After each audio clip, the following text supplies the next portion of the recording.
ইরানের নতুন ক্ষেপণাস্ত্র ইসরায়েলকে গোলক ধাঁধায় ফেলেছে। তেহরানে মার্কিন বিমান হামলার পর ইসরায়েলে দফায় দফায় রকেট নিক্ষেপ করে ইরান। হামলার লক্ষ্যবস্তু ছিল বেশ বিস্তৃত। সিরিয়ার দখলকৃত গোলান হাইটস অঞ্চল থেকে শুরু করে আপার গ্যালিলি, আবার উত্তর ও মধ্য উপকূলীয় এলাকা পর্যন্ত বিস্তৃত অংশে হামলা চালানো হয়েছে।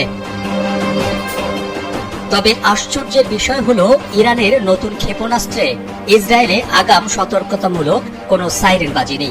এতে হতাহতের সংখ্যা অনেক বেশি হয়েছে।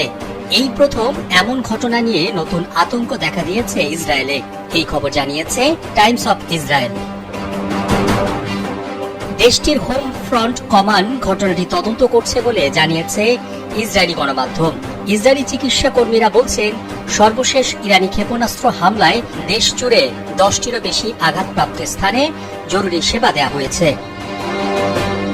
ইরানি সংবাদ মাধ্যম জানিয়েছে, ইসরায়েলের সর্বশেষ হামলায় ইরান খাইবার ক্ষেপণাস্ত্র ব্যবহার করেছে। খাইবার ক্ষেপণাস্ত্রটি ইরানের ক্ষেপণাস্ত্র ভান্ডারের সর্বশেষ মাঝারি পাল্লার ব্যালিস্টিক ক্ষেপণাস্ত্রগুলোর মধ্যে একটি।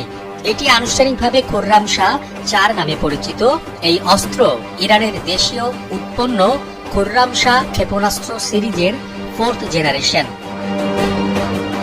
2000 কিলোমিটার পাল্লার খাইবার ক্ষেপণাস্ত্র 1500 কেজি ওজনের ওয়ারহেড বহনে সক্ষম, যা ইরানের মাঝারি পাল্লার ক্ষেপণাস্ত্রগুলির মধ্যে সবচেয়ে ভারী ওয়ারহেডগুলোর একটি। তরল জ্বালানি চালিত এই ক্ষেপণাস্ত্রটিকে উড়ন্ত অবস্থাতেই নিয়ন্ত্রণ করা যায়।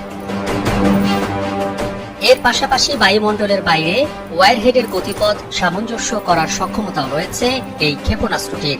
ইরানে নির্মিত এর আগে ক্ষেপণাস্ত্রগুলোর তুলনায় অনেকটাই নির্ভুলভাবে লক্ষ্যবস্তুতে আঘাত হানতে সক্ষম এটি। প্রযুক্তিগতভাবে খাইবারের সর্বোচ্চ গতি বায়ুমণ্ডলের বাইরে আনুমানিক ম্যাক 16, যা শব্দের গতি 16 গুণ। প্রযুক্তিগতভাবে এই ক্ষেপণাস্ত্র এতটাই শক্তিশালী যে প্রচলিত আকাশ প্রতিরক্ষা ব্যবস্থা দিয়ে এই ক্ষেপণাস্ত্র আটকানো বেশ কঠিন।